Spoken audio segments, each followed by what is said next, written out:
اعوذ باللہ من الشیطان الرجیم بسم اللہ الرحمن الرحیم ولولا ان تصیبہم مصیبۃ بما قدمت ایدیہم،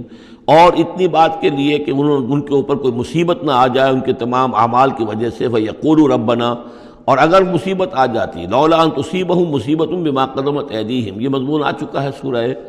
طٰہٰ میں بھی، کہ اگر رسول بھیجے بغیر ہماری طرف سے عذاب آ جاتا تو یہ عذر کرتے کہ صاحب ہمیں متنبع نہیں کیا گیا، ہمیں خبردار نہیں کیا گیا، ہم پر اتمام حجت نہیں کیا گیا، عذاب کیسے آ گیا؟ وَلَوْلَا أَن تُصِيبَهُم مُّصِيبَةٌ بِمَا قَدَّمَتْ أَيْدِيهِمْ فَيَقُولُوا رَبَّنَا لَوْلَا أَرْسَلْتَ إِلَيْنَا رَسُولًا، اگر کوئی مصیبت ان پر آ جاتی اس سے پہلے ان کے اپنے ہاتھوں کے کرتوتوں کی وجہ سے، تو یہ کہتے کہ پروردگار کیوں نہ تم نے بھیج دیا ہماری طرف کوئی رسول، فَنَتَّبِعَ آيَاتِكَ، کہ تو ہم تیری آیات کی پیروی کرتے، وَنَكُونَ مِنَ الْمُؤْمِنِينَ، اور ہم تو ہو جاتے ایمان لانے والوں میں سے، فَلَمَّا جَاءَهُمُ الْحَقُّ مِنْ عِنْدِنَا، لیکن جب ان کے پاس آیا ہے یہ حق ہمارے پاس سے، قالوا لولا اوتي مثل ما اوتي موسیٰ، اب یہ کہہ رہے ہیں کہ کیوں نہیں دیا گیا ان کو جیسا کہ دیا گیا تھا موسیٰ کو، یعنی موسیٰ کو عصا دیا گیا، موسیٰ کو وہ ید بیضا دیا گیا، موسیٰ کو تورات لکھی ہوئی جو ہے وہ پتھر کی تختیوں پر دی گئی، لولا اوتي مثل ما اوتي موسیٰ، کیوں نہیں دیا گیا اس کو وہی کچھ اسی طرح کی چیزیں جو دی گئی تھی موسیٰ کو، اولم یکفروا بما اوتي موسیٰ من قبل، تو جو کچھ موسیٰ کو دیا گیا تھا پہلے، کیا اس کے ساتھ لوگوں نے کفر نہیں کیا تھا؟ کیا ان آیات کو دیکھ کر فرعون ایمان لے آیا تھا؟ کیا اس کی پوری قوم ایمان لے آئی تھی؟ کیا وہ ہلاک نہیں ہو گئے تھے؟ قالوا سحران تظاہرا، انہوں نے یہ کہا کہ یہ تو دو جادو ہیں، دو جادو ہیں جنہوں نے آپس میں ایکا کر لیا ہے۔ ایک تو یہ کہ اس سے خیال ہوتا ہے کہ اس سے مراد یہ ہے کہ حضرت موسیٰ اور حضرت ہارون دونوں کو سحران، یعنی ساحر کی بجائے کہا گیا یہ مجسم سحر ہیں، یہ دو سحر ہیں جنہوں نے گٹھ جوڑ کر لیا ہے ہمارے خلاف۔ لیکن یہ کہ اصل میں دوسری رائے یہ ہے کہ یہ اصل میں اب قول ہے مکے والوں کا، کہ وہ یہ کہہ رہے ہیں کہ یہ دو جادو ہیں۔ جادو کون سے ہیں؟ ایک یہ قرآن جو محمد ہمارے سامنے پیش کر رہے ہیں، اور ایک تورات کہ جو اس سے پہلے موجود ہے، یہ دو جادو ہیں اور ان کا آپس میں گٹھ جوڑ ہے، اور یہ لوگ ایک دوسرے کی تائید کر رہے ہیں۔ قرآن جو ہے تائید کر رہا ہے تورات کی، موسیٰ کی، اور وہ موسیٰ اور ان کی کتاب جو ہے اس میں نشانیاں ہیں اور پیشن گوئیاں ہیں قرآن کی اور محمد کی صلی اللہ علیہ وسلم۔ تو سحران تظاہرا وقالوا انا بکل کافرون، ان کا کہ ہم تو دونوں کے انکار کر رہے ہیں، ہم نہ تورات کو مانتے ہیں اور نہ قرآن کو مانتے ہیں۔ قل فاتوا بکتاب من اللہ هو اہدی منہما، اب یہاں وہ بات بالکل واضح ہو گئی، یہاں مراد دو کتابیں ہیں۔ تو اے نبی ان سے یہ کہیے اچھا پھر کوئی اور کتاب لاؤ جو اللہ کی طرف سے آئی ہو، جو ان دونوں سے زیادہ ہدایت دینے والی ہو۔ اگر تورات کو بھی تم نہیں مانتے، اگر تم قرآن کو بھی نہیں مانتے، تو لاؤ نہ کوئی اور کتاب کوئی اللہ نے نازل کی ہو جو ان دونوں سے اہدا ہو، زیادہ ہدایت والی ہو۔ اہدا منہما اتبعہ، میں اس کی پیروی کروں گا ان کنتم صادقین، اگر تم سچے ہو۔ یعنی یہ بات نوٹ کر لیجئے، یہ ایسی ہے جیسے ایک جگہ آیا ہے قل ان کان للرحمن ولد فانا اول العابدین، آگے چل کر آ جائے گی یہ آیت کہ اگر رحمان کا واقعی کوئی بیٹا ہوتا تو سب سے پہلے میں پوجتا اس کو۔ جب میں رحمان کی بندگی کرتا ہوں، رحمان کی پرستش کرتا ہوں، رحمان کو پوجتا ہوں، تو اگر واقعی اس کا کوئی بیٹا ہوتا تو میں کیوں نہ پوجتا۔ اسی طریقے سے اگر کوئی اور کتاب ہوتی تورات اور قرآن سے بڑھ کر ہدایت دینے والی تو میں اس کی پیروی کروں گا۔ میرے اندر تو کوئی عصبیت نہیں ہے کہ کسی ایک ہی چیز کو لے کر میں بیٹھ رہا ہوں، جو بھی اللہ کی طرف سے ہدایت نامہ آئے۔ فَإِن لَّمْ يَسْتَجِيبُوا لَكَ، تو اے نبی اگر یہ لوگ پھر آپ کی بات کو قبول نہ کریں، آپ کی اس دلیل کو تسلیم نہ کریں، فَاعْلَمْ،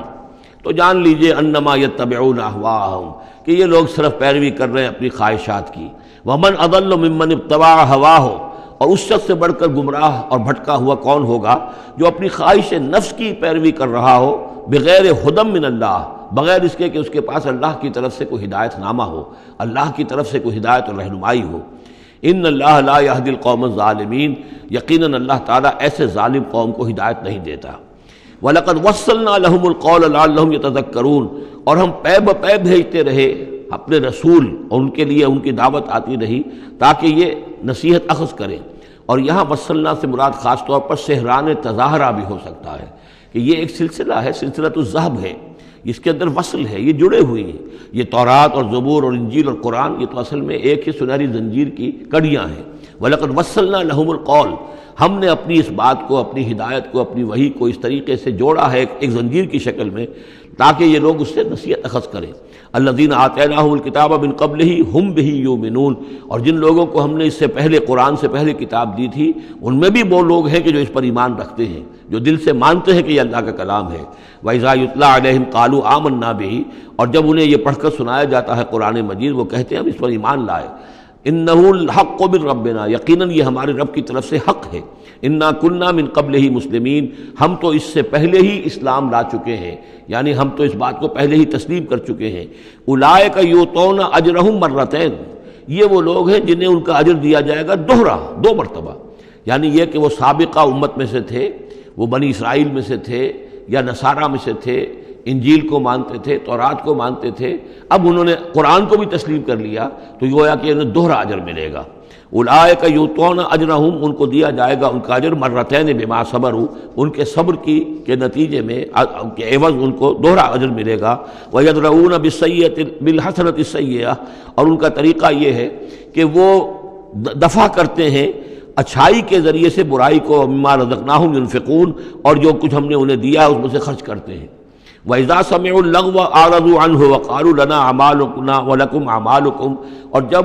انہوں نے سنی لغو باتیں تو انہوں نے کہا، انہوں نے اعراض کیا اور کہا ہمارے لیے ہمارے اعمال ہیں اور تمہارے لیے تمہارے اعمال ہیں۔ اس کے پس منظر میں ایک واقعہ ہے، یہ آپ کو معلوم ہے کہ جو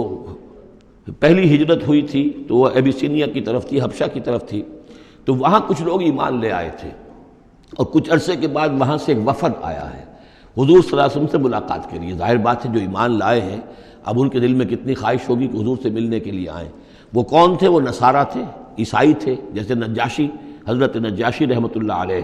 ہم انہیں صحابی نہیں مان سکتے اس لیے کہ حضور سے ملاقات نہیں ہوئی، لیکن تابعی تو ماننا پڑے گا کہ حضور کے صحابہ کو انہوں نے دیکھا ہے۔ یہ جتنے بھی صحابہ گئے تھے مکے سے ہجرت کر کے تو ان کو چونکہ دیکھا، لہٰذا تابعی ہیں، ہم ان کے لیے رضی اللہ عنہ نہیں کہتے بلکہ ہم رحمۃ اللہ علیہ کہتے، تابعین میں سے۔ ان کی نماز جنازہ حضور نے غائبانہ نماز جنازہ صرف ایک ہے جو حضور نے پڑھائی ہے اور وہ حضرت نجاشی کی ہے۔ بہرحال وہاں سے جو پھر ایک وفد آیا تھا حضور سے ملاقات کے لیے، جب یہ لوگ آئے مکے میں تو مکے والوں نے ان کو استہزاء بھی کیا، مذاق بھی اڑایا، دیکھو ان پاگلوں کو، بے وقوفوں کو، ان کے پاس کتاب بھی تھی، یہ تو ان سے بہتر تھے، اب یہ محمد پہ ایمان لے آئے ہیں، یہاں پر آئے ہیں، استہزاء بھی کر رہے تھے، تمسخر بھی کر رہے تھے۔ تو اس پر انہوں نے کہا کہ دیکھیے ہمارا آپ سے کوئی سروکار نہیں، آپ کے لیے آپ کے اعمال، ہمارے لیے ہمارے اعمال، ہم پہلے بھی حق پر تھے اور جب یہ نیا حق ہمارے سامنے آیا ہے دی قرآن، ہم اس پر بھی ایمان لے آئے ہیں۔ تو یہ ان کا معاملہ ہے۔ وَإِذَا سَمِعُوا اللَّغْوَ، جب انہوں نے وہ لغو باتیں سنی جو کہ مکے کے لوگ جو ہیں ان کے ساتھ کر رہے تھے، اعرضوا عنہ، تو انہوں نے اعراض کیا۔ اب ظاہر بات ہے کہ وہ آئے ہوئے تھے، مسافر تھے، وہاں پر خام خواہ جھگڑا کر لیں اس میں بھی وہ بات مناسب نہیں تھی۔ وقالوا لنا اعمالنا، انہوں نے کہا دیکھیے آپ ہم سے کاہے کو جھگڑتے ہیں، ہمارے لیے ہمارے اعمال ہیں، ولکم اعمالکم، اور آپ کے لیے آپ کے اعمال ہیں۔ سلام علیکم لا نبتغی الجاہلین، آپ کو سلام ہم کرتے ہیں اور ہم جاہلوں سے الجھنا نہیں چاہتے، ہم نہیں چاہتے کہ جاہلوں کے ساتھ ہم خام خواہ الجھیں۔ صدق اللہ العظیم۔